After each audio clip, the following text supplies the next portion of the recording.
The man in the black car shouldn't exist. Jinwoo watched him burn, helped him fake his own death to escape prison. But his father is alive, and he's looking at Jinwoo's children like they're chess pieces.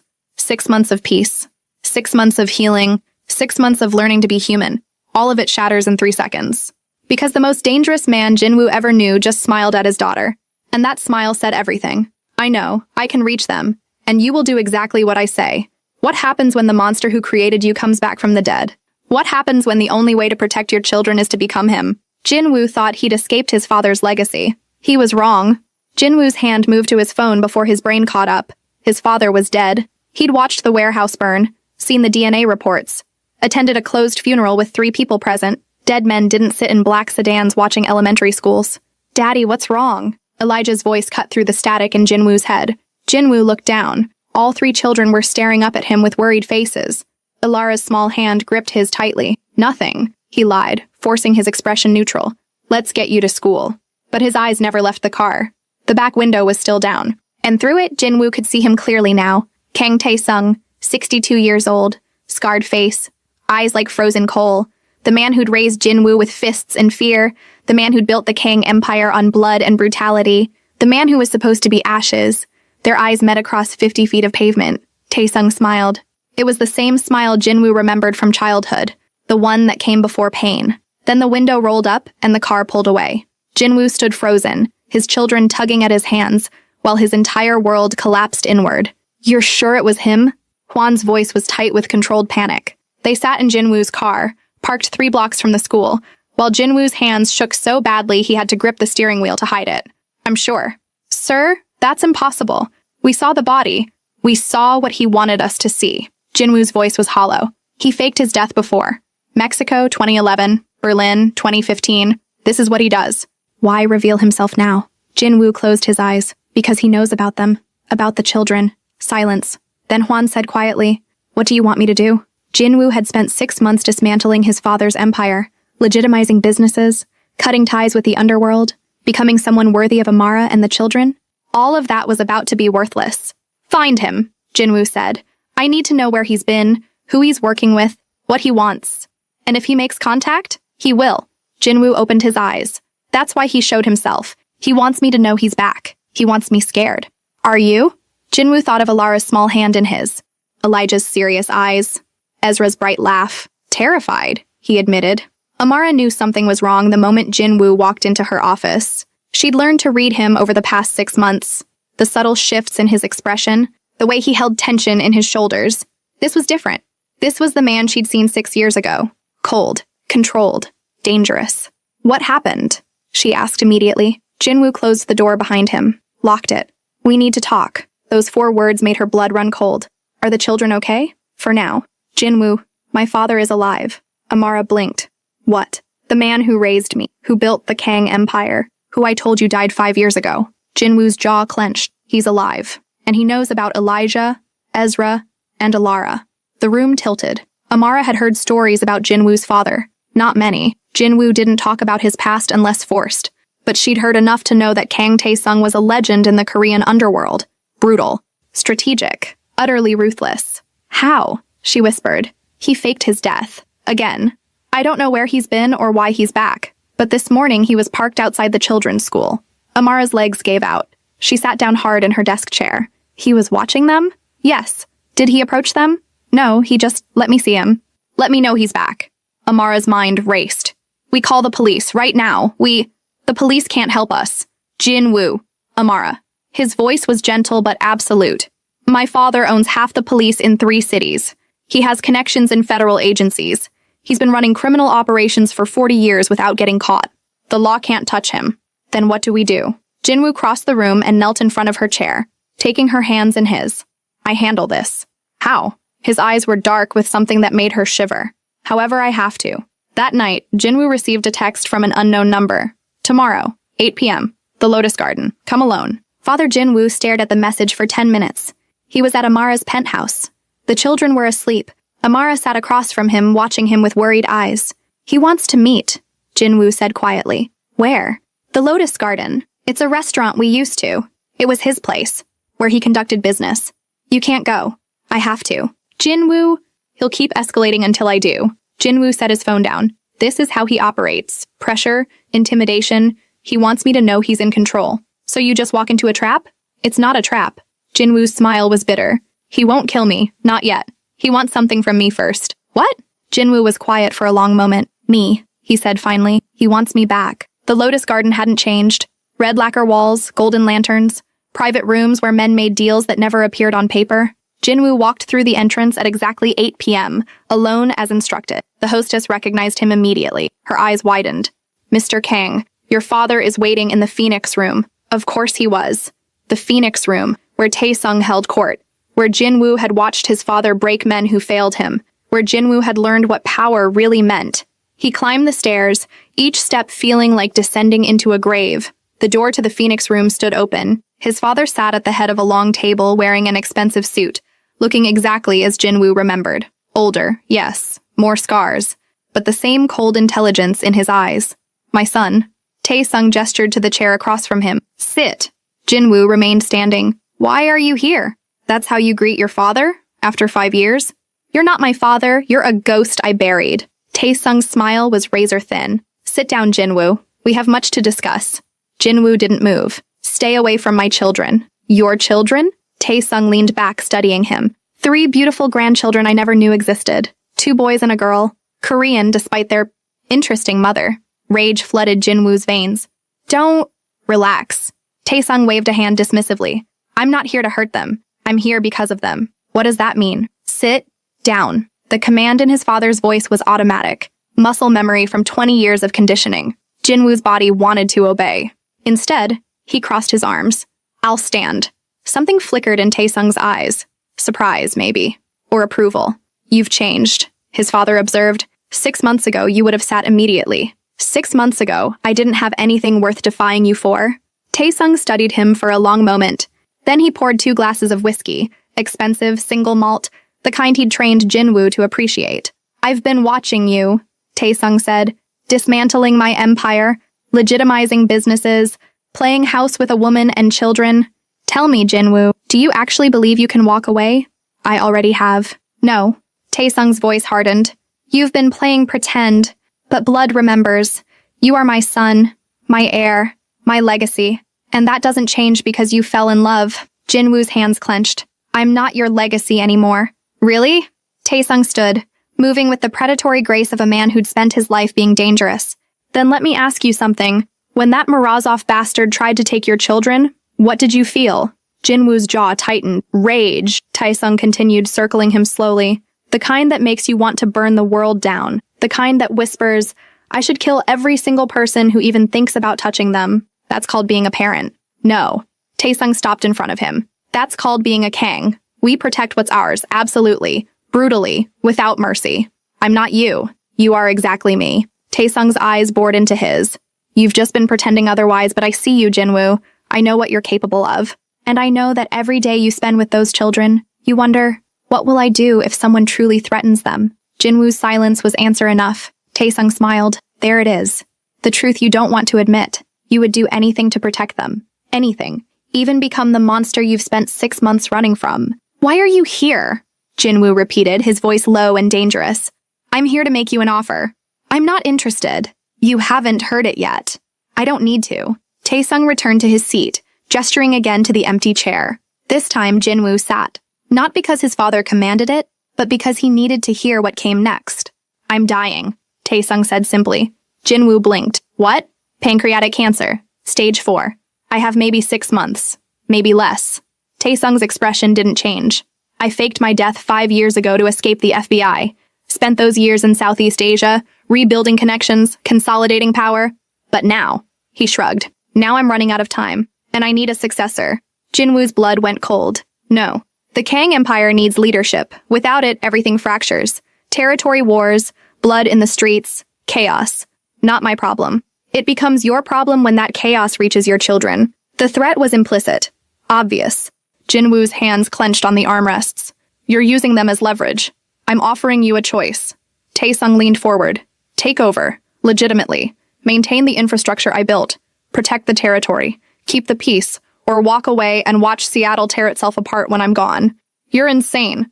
I'm practical. Taesung's eyes narrowed. You dismantled half the empire. Fine. Keep it dismantled. Run what's left as clean as you want. But someone needs to hold the line. Someone the other families respect. Someone they fear. Find someone else. There is no one else. You're my son, my blood. The only person in this city with the reputation and the intelligence to keep control. Jinwoo stood abruptly. I'm not doing this. Then your children will grow up in a war zone. Don't. I'm not threatening them. Taesung's voice was almost gentle. I'm telling you reality. When I die, the Kims will push into our territory. The Bratva will make their move. The Triads will see opportunity. And anyone connected to the Kang name becomes a target, including a certain black woman and 3 beautiful children. Jinwoo's vision went red. Unless, Taesung continued, you step up, maintain order, show strength, keep them safe, by becoming you, by being smart. Taesung stood, meeting his eyes. I'm not asking you to be brutal. I'm asking you to be strategic. Hold the territory, maintain the alliances, keep the peace. You can do all of that without becoming what I was. Jinwoo wanted to walk out, wanted to tell his father to go to hell, but the truth sat like lead in his stomach. Everything Taesung said was true. If the Kang Empire collapsed, Seattle's underworld would erupt, and Amara and the children would be caught in the crossfire. I need time, Jinwoo said finally. You have 3 days. Taesung pulled out a folder and slid it across the table. That's everything. Territory maps, alliance structures, key players. Read it. Think about it. And then decide, do you want to protect your family? Or do you want to feel good about yourself while they burn? Jinwoo took the folder. He didn't open it. He just turned and walked out, his father's words echoing in his head like poison. Amara knew Jinwoo was lying the moment he came home. How did it go? She asked carefully. Fine. He just wanted to talk. About what? The past. Nothing important. Amara watched him move through her kitchen like a ghost, making tea he wouldn't drink, staring at nothing. Jinwoo. He looked up. Don't lie to me, she said quietly. Not about this. Something in his face crumbled. He sat down at the kitchen table, the folder from his father still clutched in his hands. He's dying, Jinwoo said. Cancer. 6 months, maybe. Oh. And he wants me to take over, to run the empire he built. To become... Jinwoo's voice cracked. To become exactly what I've spent 6 months trying not to be. Amara moved to sit across from him. You said no, right? Jinwoo was quiet. Jinwoo, you said no. He's right.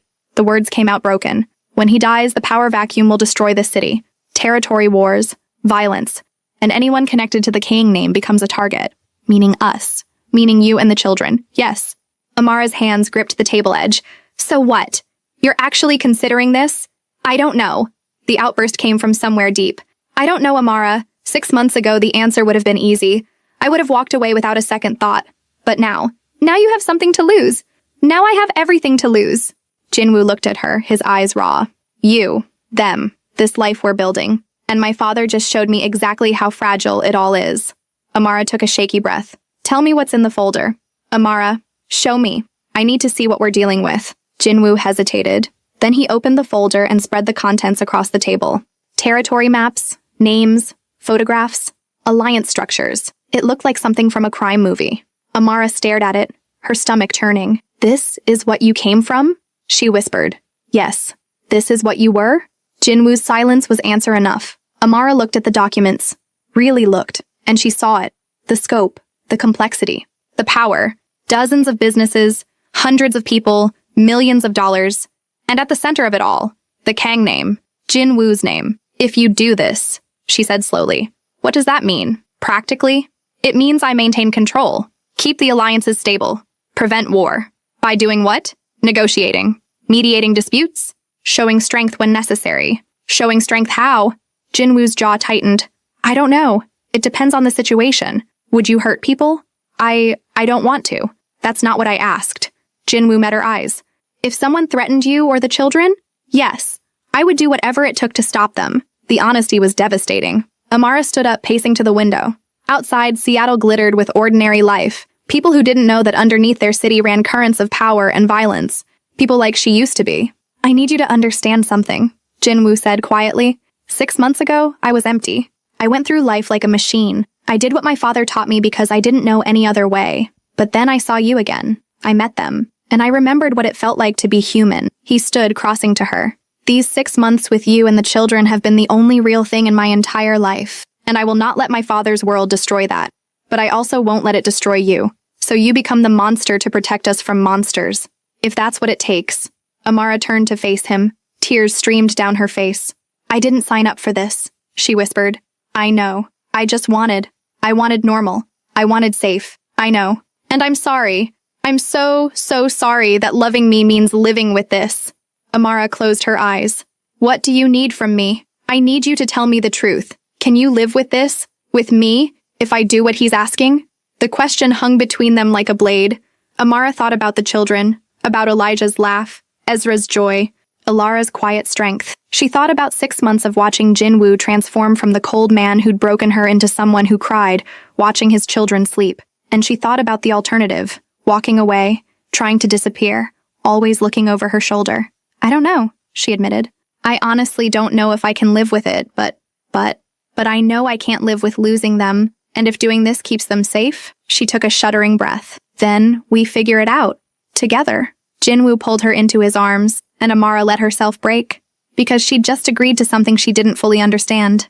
And she was terrified of what it would cost them. The decision lasted exactly 48 hours. Then everything went to hell. Jinwoo was in a meeting with Hwan, reviewing the territory maps his father had given him, when his phone rang. Amara's number. But it wasn't her voice. Mr. Kang. The voice was unfamiliar. Male. Calm. We have something that belongs to you. Jinwoo's blood turned to ice. Who is this? My name is irrelevant. What matters is that your lovely partner and 3 children are currently in a vehicle heading south on I-5. If you want to see them again, you'll listen very carefully to what I'm about to tell you. The world tilted sideways. Jinwoo's hand shot out, gripping the edge of his desk so hard the wood cracked. If you touch them, relax, Mr. Kang. They're perfectly safe. For now. Your father sends his regards, by the way. His father. This was a setup. A demonstration. What do you want? Jinwoo forced the words through clenched teeth. Your father wants an answer. You have 3 hours to decide. Take over the empire, or lose everything. He'll be waiting at the port of Seattle, Pier 47, Warehouse 12. Come alone. Bring your answer. The line went dead. Jinwoo stood frozen for exactly 3 seconds. Then he moved like lightning. Get every man we have, he barked at Hwan. Armed, ready. I want vehicles, routes, backup plans, and find out who just called me. Sir, if this is your father, I don't care if it's God himself. Jinwoo's voice was lethal. He just took my family, and I will burn down this entire city to get them back. Hwan's eyes widened at something he saw in Jinwoo's face. This wasn't the man who'd spent 6 months becoming gentle. Before you continue, you have 2 choices right now. Keep listening to short previews, or unlock the full story. You get 20 full episodes, exclusive audio, no ads, no interruptions. Listen anytime, anywhere. I scan the QR code on the screen now. Or click the pinned link in the comments. What was never said continues there. This was the man Taesung had raised. Cold, calculated, absolutely ruthless. Move, Jinwoo ordered. And Hwan moved. Amara had been picking up the children from school when it happened. 3 men. Professional, polite even. Ms. Laurent, we need you to come with us. Your children's safety depends on your cooperation. She'd looked at Elijah, Ezra, and Alara, their small faces confused and scared. And she'd made the only choice a mother could make. Okay, we'll go with you. Now they sat in the back of a black SUV driving through Seattle traffic, while Amara held her children close and tried not to let them see her terror. Mommy, where are we going? Alara whispered. I don't know, baby, but it's going to be okay. Is Daddy coming? The word Daddy still made Amara's chest ache. 6 months, and the children had fully claimed Jinwoo as theirs? Yes, she said with more confidence than she felt. Daddy will come. Elijah was quiet. Too quiet. He stared out the window with that too serious expression, his small jaw set in determination that looked heartbreakingly like Jinwoo's. Elijah, Amara said softly. Are you okay? He looked at her. The man in the front seat has a gun. Amara's heart stopped. She glanced at the driver and passenger. Both wore suits. Both sat with the relaxed posture of men who knew they were in control. And Elijah was right. She could see the slight bulge under the passenger's jacket. How did you... she started. Daddy taught me, Elijah said simply. He said to always look for weapons, to stay aware, to remember exits. When had Jinwoo taught him that? That's good, baby. But right now, I need you to stay calm, okay? Can you do that for me? Elijah nodded, but his small hand found hers and squeezed tight. And Amara realized with crushing clarity, these children had already started learning to live in their father's world. The warehouse was exactly what Jinwoo expected. Isolated, defensible, multiple exits. His father had always been predictable in his strategy. Jinwoo arrived with Hwan and 6 armed men. They spread out immediately, taking positions, securing perimeters. But Jinwoo walked in alone. The warehouse was vast and empty, except for a single chair in the center where his father sat, perfectly calm, reading a newspaper. "Right on time," Taesung said without looking up. "I've always appreciated punctuality in you." "Where are they?" Jinwoo's voice echoed in the empty space. "Safe, unharmed, probably terrified, but that's unavoidable. This isn't negotiation. This is terrorism. This is clarity." Taesung finally looked up, folding his newspaper neatly. "I gave you 3 days to decide. You were waffling, so I removed the ambiguity. By kidnapping my family. By showing you what's at stake." Taesung stood, gesturing around the warehouse. "This is power, Jinwoo. Real power. The ability to reach anyone, anywhere, anytime. Your children were in a school surrounded by security and teachers. I took them anyway. Your woman was in broad daylight on a public street. I took her anyway. Because you're a monster. Because I'm effective." Taesung's eyes hardened. "And you need to remember how to be effective too. Because the moment I'm gone, every enemy we've ever made will come for you. And they won't be as gentle as I am." Jinwoo's hands clenched into fists. "Where are they? Answer my question first. Are you ready to take over?" "Yes." The word came out before Jinwoo could stop it. Not because he wanted to, but because he had no choice. Taesung smiled. "Good. Now we can move forward." He pulled out his phone and made a call. "Bring them in." 30 seconds later, a side door opened, and Amara walked in, holding Elijah, Ezra, and Alara's hands. They looked unharmed. Scared, but unharmed. Jinwoo's legs almost gave out. "Daddy!" All 3 children broke free and ran to him. Jinwoo dropped to his knees, pulling them into his arms, checking them frantically for injuries. "Are you hurt? Did they touch you? Are you okay?" "We're fine," Elijah said, his voice steady despite his tears. "They didn't hurt us." Jinwoo looked up at Amara. She stood frozen, staring at Taesung with an expression that mixed fury and disbelief. "You," she said, her voice shaking. "You did this. You terrified them. You made them think." "I made you understand reality," Taesung interrupted calmly. "This is the world my son lives in. This is the world your children are part of. And the only way to survive it is to have someone strong enough to control it." He turned to Jinwoo. "Tomorrow, I'll introduce you to the family heads. You'll take your place. And we'll begin the transition. Understood?" Jinwoo wanted to kill him. Every molecule in his body screamed for violence. But the children were in his arms, and Amara was watching, and he'd already made his choice. "Understood," he said through gritted teeth. Taesung nodded, satisfied. "Good. Now take your family home. And Jinwoo?" "What?" "Welcome back." They didn't speak on the drive home. Jinwoo drove while Amara sat in the passenger seat, staring out the window. The children had fallen asleep in the back, exhausted from fear and adrenaline. When they finally reached Amara's penthouse, Jinwoo carried each child inside and tucked them into bed while Amara stood in the kitchen, arms wrapped around herself. When he came back out, she was crying silently. "Amara, don't." Her voice broke. "Just don't. I'm sorry. I'm so sorry. Your father kidnapped our children." The words came out raw. "He terrorized them. He used them as leverage to force you back into his world. And there was nothing I could do to stop it. I know. I felt so powerless." Tears streamed down her face.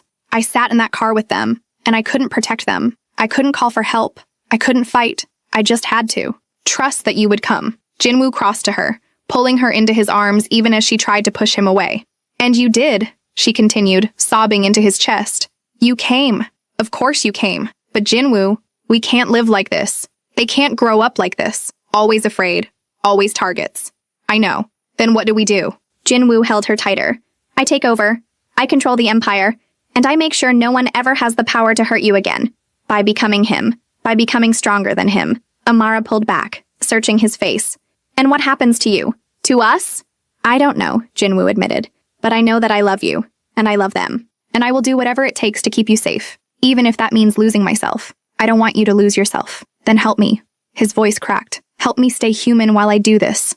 Remind me who I am. Don't let me become him." Amara closed her eyes, fresh tears falling, because she was agreeing to something impossible. To love a man who lived in darkness while trying to keep him in the light. "Okay," she whispered. "Okay, we'll try."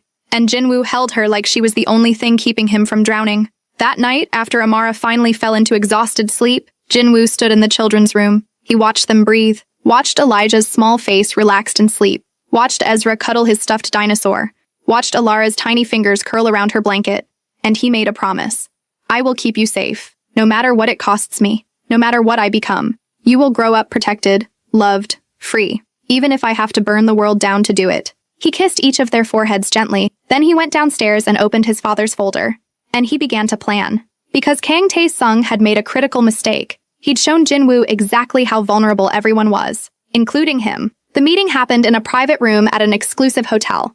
7 men, the heads of every major family in Seattle's underworld, Korean, Russian, Chinese, Japanese, even one Irish. They sat around a table, each flanked by bodyguards, each radiating the kind of power that came from decades of control.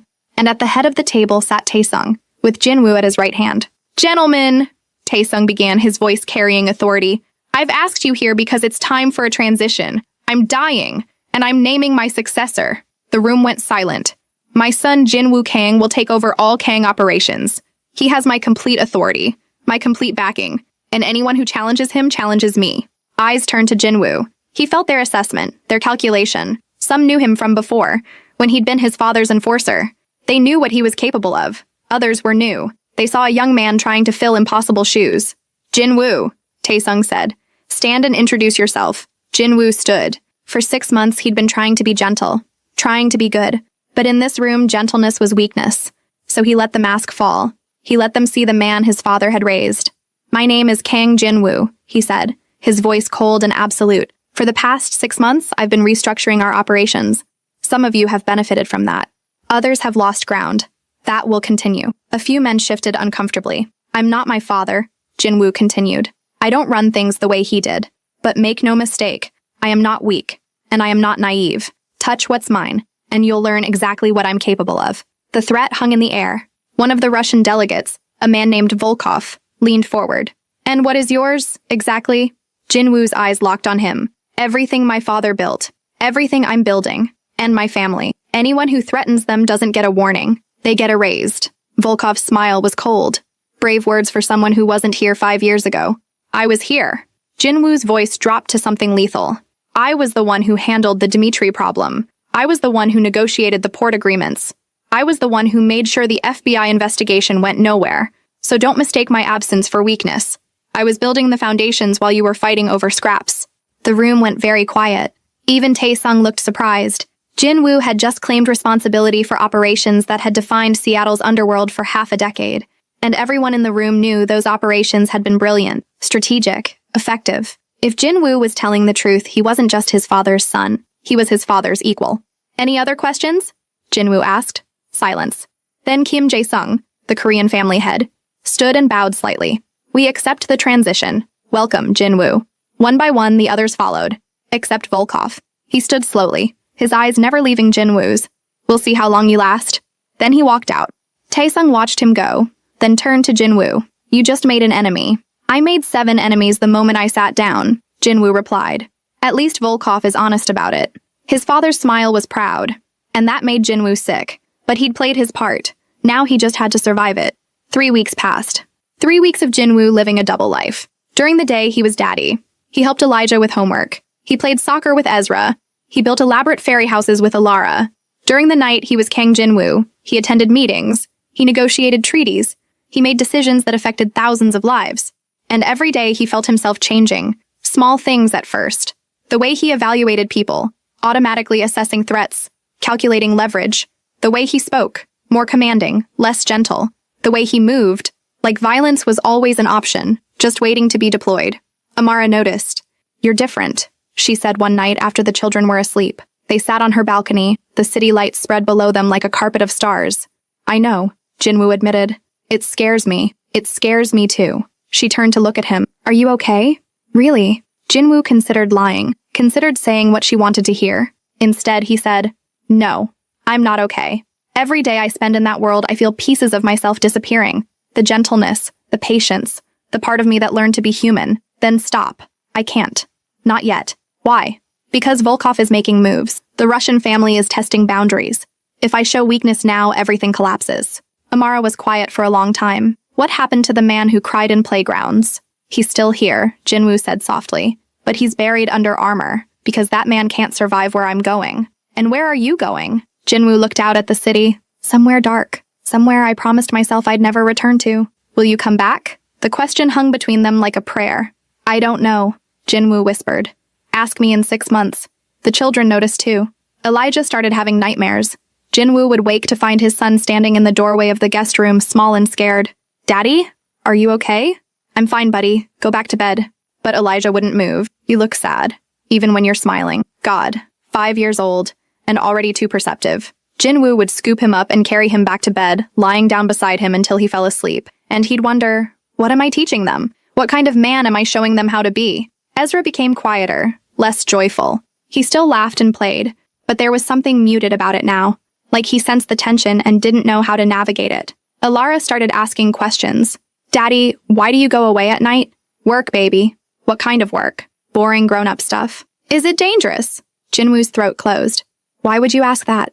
"Because mommy cries when you leave." He'd looked at Amara then, and seen the truth in her eyes. She was terrified every time he walked out the door. Terrified he wouldn't come back. Terrified that one day she'd have to explain to their children why Daddy didn't come home. The breaking point came on a Tuesday. Jinwoo was in a meeting with Volkov's second-in-command, a negotiation about port access that was going nowhere. "Your terms are unreasonable," the Russian said. "Your alternative is war," Jinwoo replied calmly. "Then maybe war is what we need." The threat was clear. Jinwoo leaned back in his chair, studying the man across from him. He was young, ambitious, stupid. "Let me explain something to you," Jinwoo said quietly. "I've been very patient, very reasonable. I've given your family every opportunity to work with me rather than against me, and we appreciate that." "I'm not finished." Jinwoo's voice dropped to something lethal. "But my patience has limits. And you just reached them." The Russian's eyes widened slightly. "Here's what's going to happen," Jinwoo continued. "You're going to go back to Volkov. You're going to tell him that his next move will be his last. And you're going to make him understand that I am not my father. I don't make examples. I erase problems. Is that a threat? It's a promise." The Russian stood, his face flushed with anger. "Volkov will hear about this." Good. That was the point. After he left, Juan emerged from the shadows. "Sir, that was aggressive." "It was necessary. You just declared war." "No." Jinwoo's eyes were cold. "I just made it clear that war would be suicide.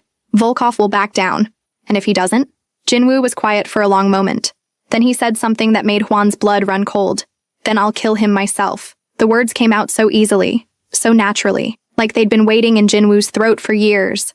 And Jinwoo realized with horror, he meant it. He would kill Volkov, without hesitation, without remorse, to protect his family, to maintain control, to survive. He'd become exactly what his father wanted, a killer. That night, Jinwoo couldn't go home. He sat in his car outside Amara's building for 2 hours, staring at the lit windows where his family waited. He could see shadows moving, Amara putting the children to bed, their small silhouettes dancing against the curtains. His whole world was in that apartment, and he couldn't walk through the door, because he'd looked in the mirror that afternoon and seen his father staring back. The same cold eyes, the same empty expression, the same willingness to do whatever violence was necessary. How could he hold his children with these hands? How could he kiss Amara with this mouth that had just threatened murder? How could he pretend to be human when he felt like a monster? His phone rang. Amara. He let it go to voicemail. She called again. Again. On the 5th call, he answered. "Where are you?" Her voice was tight with worry.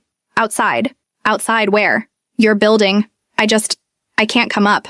Silence. Then, "Why?" "Because I'm not safe right now." "Jinwoo, I threatened to kill a man today, Amara. And I meant it. I looked him in the eye and promised I would erase him. And the worst part is, it felt easy, natural, like I've been waiting my whole life to become this."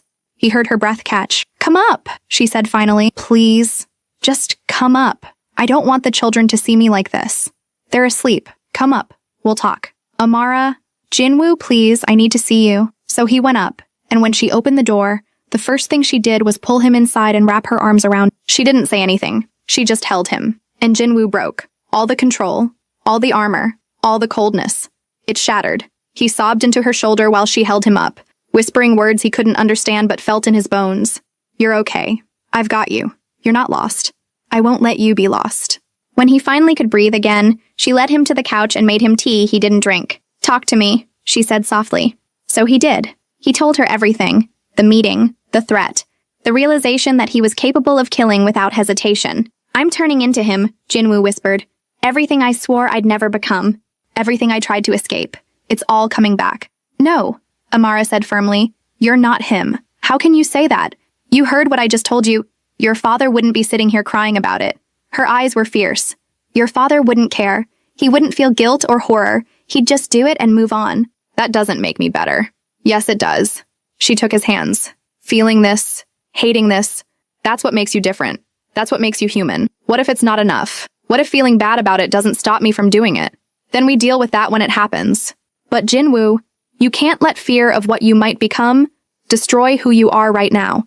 Jinwoo closed his eyes. I don't know how to do this. How to be both. How to be the man they need at night and the father they need during the day. You don't have to figure it out alone. Amara's voice was steady. That's what I'm here for. To remind you. To pull you back when you go too far. To love you even when you can't love yourself. How? The question came out broken. How can you love someone like me? Because I see you. She cupped his face gently. I see the man who plays fairy houses with his daughter. I see the man who teaches his son to skip rocks. I see the man who cries in playgrounds because he's overwhelmed with love. That man is real. And he's stronger than the darkness. Jinwoo wanted to believe her. God, he wanted to believe her so badly. What if I can't come back from this? He whispered. Then I'll go in and drag you out. Her smile was fierce. However many times it takes. And for the first time in weeks, Jinwoo felt something like hope. Kang Tae-sung died on a Thursday morning, peacefully, in his sleep. Exactly the kind of death he didn't deserve. Jinwoo got the call at 6 a.m. He stood in Amara's kitchen, phone in hand, staring at nothing while the world rearranged itself around him. His father was gone. The man who'd created him, destroyed him, controlled him for 32 years. Gone. He should feel relief, freedom. Instead, he felt nothing. Just empty. Jinwoo? Amara appeared in the doorway, wrapped in a robe. Who was that? My father died. She went very still. Oh, the funeral is tomorrow. I have to go. Of course. She crossed to him, taking his hands. Do you want me to come? No, this is. It's going to be a specific crowd. People you shouldn't meet. Okay. She searched his face. Are you all right? I don't know. And he didn't. Because along with the emptiness came something else. Clarity. His father was gone. Which meant the promise Jinwoo had made was complete. He'd taken over. He'd maintained control. He'd kept the peace. And now he had a choice. Stay in this world. Continue what his father built. Or walk away. The funeral was exactly what Jinwoo expected. Small, private, filled with men who'd spent their lives breaking laws and building empires. They came to pay respects, but also to assess. To see if Jinwoo was really strong enough to hold what his father had left behind. Volkov was there, standing in the back, watching. So were the other family heads. The ones who'd accepted Jinwoo's leadership 3 weeks ago, and dozens of others, soldiers, lieutenants. People whose lives depended on the Kang family maintaining power. Jinwoo stood beside the casket, accepting condolences he didn't want, playing a role he despised. But he played it well, because that's what his father had taught him. Always play the part, always maintain control. After the service, Kim Jae-sung approached him. Jinwoo, I'm sorry for your loss. Thank you. Your father was a great man. Great. The word tasted like poison. He was effective, Jinwoo said carefully. Kim nodded, understanding the distinction. What happens now? Now we continue. Nothing changes. And if things do change? Jinwoo met his eyes. Then we adapt. Kim studied him for a long moment. Then he bowed slightly and walked away. One by one, the others came, offered condolences, asked subtle questions about the future, and Jinwoo gave them the answers they needed to hear. Yes, I'm staying. Yes, I'm committed. Yes, everything continues. But inside, he was screaming, because every word felt like a chain wrapping tighter around his soul. The breaking point came that night. Jinwoo returned to Amara's apartment exhausted and hollowed out. The children were already asleep. Amara waited up, sitting on the couch with tea growing cold. How was it? She asked gently. Horrible. Expected. I don't know. He sat beside her, and she curled into his side automatically. They stayed like that for a long time, just breathing. Then Amara said quietly, You don't have to do this anymore. Jinwoo's eyes closed. What? Your father is gone. The threat is over. You don't have to keep running his empire. You could walk away. It's not that simple. Why not? Because there are people depending on me. Families, businesses. If I walk away, everything collapses. Let it collapse. Jinwoo pulled back to look at her. You don't mean that. I do. Her eyes were fierce. Jinwoo, I've watched you disappear over the past 3 weeks. Every day you come home a little colder, a little harder, a little more like the man I met 6 years ago who broke my heart. Amara, I love you, she continued, tears gathering. I love you so much, but I can't watch you destroy yourself trying to hold together a world you never wanted to be part of. What about the children? Their safety? We'll figure it out. We'll leave Seattle, change our names, disappear. Whatever it takes. That's not a life. Neither is this. The words came out sharp. This isn't a life, Jinwoo. This is survival. And I'm tired of just surviving. I want to live. I want our children to live. Without fear. Without looking over our shoulders. Without wondering if Daddy is going to come home. Jinwoo's throat closed, because she was right. Everything she was saying was absolutely right. But, if I walk away, there will be war, he said quietly. Territory disputes, violence, people will die, people you don't know, people who made their own choices to live in that world. That doesn't make their lives worth less. No, Amara's voice softened, but it doesn't make their lives worth more than yours, than ours, than our children's. Jinwoo stood, pacing to the window. Outside, Seattle glittered with lights. Thousands of lives, most of them completely unaware of the currents of power running beneath their city. And he realized something. His father had spent 40 years convinced that he was essential, that without him, everything would fall apart. But his father was gone, and the world kept turning. I need to think, Jinwoo said finally. Okay. Amara stood crossing to him. But Jinwoo, whatever you decide, I'm with you. If you need to stay in this world, we'll find a way.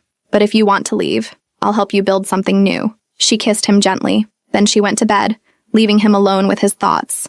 Jinwoo stood at the window for hours, thinking about his father, about the empire, about power and control and legacy, and thinking about Elijah's laugh, Ezra's joy, Alara's quiet strength, about Amara's fierce love, about the man he'd been trying to become before his father returned from the dead. The choice should have been impossible. But as the sun started to rise over Seattle, Jinwoo realized it was actually very simple. He could keep his father's empire, or he could keep his soul. Not both. The meeting happened at noon. Jinwoo called together all the family heads, every major player in Seattle's underworld. They came expecting a strategic discussion, plans for the future, leadership decisions. Instead, Jinwoo stood at the head of the table and said 5 words that changed everything. I'm walking away. It's over. Silence. Then chaos. You can't. This is insane. Your father would. My father is dead. Jinwoo's voice cut through the noise like a blade. And I'm not him. I never wanted this. I never chose this. I've spent the last 3 weeks playing a role because I thought I had to. Because I thought I was the only one who could hold things together. He looked around the table at these powerful, dangerous men. But I was wrong. This city doesn't need me. You don't need me. You'll figure it out. You'll make alliances or you'll go to war. Either way, it's your choice, not mine. If you walk away, there will be consequences, Volkov said, his voice dangerous. I know. Jinwoo met his eyes without flinching. And I accept them. But here's what you need to understand. I'm done. Completely. I'm taking my family and disappearing. And if anyone tries to use them as leverage or to pull me back, I will show you exactly why my father feared what I could become. The threat hung in the air. Because everyone in the room had heard the stories. About the things Jinwoo had done before he left. The precision. The ruthlessness. They'd assumed 6 months of domesticity had softened him. But looking at him now, they realized it hadn't. He'd just learned to control it. You have until sunset to redistribute territory, Jinwoo continued. After that, everything that was Kang property becomes neutral ground. First person to claim it keeps it. I don't care. He pulled out a folder and tossed it onto the table. That's everything. Bank accounts, property deeds, business documents, it's yours. Divide it however you want. Kim Jae-sung stood slowly. Jinwoo, please reconsider. You're making a mistake. Maybe. Jinwoo's smile was sad. But it's my mistake to make. He turned and walked toward the door. Kang! Volkov's voice stopped him. Jinwoo turned. The Russian was standing, his face flushed with anger. You think you can just walk away? You think we'll let you? I think you'll be smart enough not to test me. Or what? Jinwoo's eyes went cold. Try me and find out. For 3 seconds, the room held its breath. Then Volkov sat down, and Jinwoo walked out. He didn't look back. Amara was packing when Jinwoo came home. 3 suitcases spread across the bed. Children's clothes folded neatly, essentials organized. She looked up when he entered, hope and fear warring in her expression. I walked away, Jinwoo said simply. Amara's breath caught. You did? I'm done. We're leaving, tonight. She crossed the room in 3 steps and kissed him so hard they both stumbled backward. Thank you, she whispered against his lips. Thank you, thank you, thank you. Don't thank me yet. We have to disappear. Really disappear. New city. New names. New life. I don't care. Amara's eyes were fierce. As long as we're together. Mommy? Daddy? They turned. All 3 children stood in the doorway, staring at the suitcases with wide eyes. Are we going on a trip? Ezra asked. Jinwoo knelt down, gathering them close. We're going on an adventure, he said. A big one. Would you like that? Where are we going? Elijah asked carefully. Somewhere safe. Somewhere no one can find us. Somewhere we can just be a family. Will you still be our daddy? Alara's small voice nearly broke him. Always, Jinwoo promised, pulling her close. No matter where we go, no matter what happens, I will always, always be your daddy. She nodded, satisfied, and Jinwoo realized she'd needed to hear it, because even at 5 years old, she understood that things were changing. Go pack your favorite toys, Amara told them gently. 1 bag each. Whatever you want to bring to our new home. The children scattered excitedly, and Jinwoo and Amara stood together, holding hands, on the edge of something terrifying and beautiful. Are you scared? She asked. Terrified. Me too. But, Amara smiled, but I'd rather be terrified with you than safe without you. They left Seattle at midnight. 1 car, 5 people. Everything they needed packed into a single vehicle. Jinwoo drove while Amara navigated. The children slept in the back, exhausted from excitement and fear. As the city lights faded in the rearview mirror, Jinwoo felt something he hadn't felt in years. Freedom. Real, genuine freedom. Where are we going? Amara asked softly. I have a place. Montana. Small town. My mother bought a house there years ago under a different name. No one knows about it. Montana, Amara repeated, smiling. I've never been to Montana. It's quiet, isolated, safe, perfect. They drove in comfortable silence for a while. Then Jinwoo said, I'm sorry for everything you've been through because of me. Stop. Amara's hand found his. I chose this. I chose you. I'd choose you again, even after everything, especially after everything. She squeezed his hand. Because you chose us too. You walked away from everything you knew, everything your father built. You chose love over power. It was the easiest choice I've ever made. Amara's smile was radiant. Then stop apologizing and just drive. Our new life is waiting. So he drove, through the night, into the unknown, towards something he'd never thought possible. What you've heard so far is only the surface. This story wasn't meant to be consumed in fragments. It was created to be experienced from beginning to end. When you unlock full access, you receive 20 full audio episodes and over 10 hours of immersive storytelling. It's private members-only area, not available on YouTube. No ads, no interruptions. Listen on any device, anytime. Lifetime access. And there's more. New content every week, and you can even choose the theme of the next story. But be aware, access for new members is closing. I'd scan the QR code now, or click the pinned link in the comments. What was never said continues now, if you choose to enter. A future where he wasn't King Jinwoo, criminal heir, just Jinwoo, father, partner, human being. It was everything he'd ever wanted, and everything he'd almost destroyed trying to have. But as the miles passed and his family slept peacefully around him, Jinwoo allowed himself to believe maybe happy endings were possible after all, even for monsters learning to be men. 3 months later, the farmhouse in Montana was perfect, rustic, isolated, surrounded by mountains and sky and silence. The children thrived. Elijah started school under his new name and made friends. Ezra joined a soccer team. Alara discovered she loved horseback riding. Amara found work consulting remotely for architecture firms. Nothing flashy, nothing that drew attention. And Jinwoo learned to breathe. He took the children fishing, built them a treehouse, taught them to ride bikes and identify constellations. He and Amara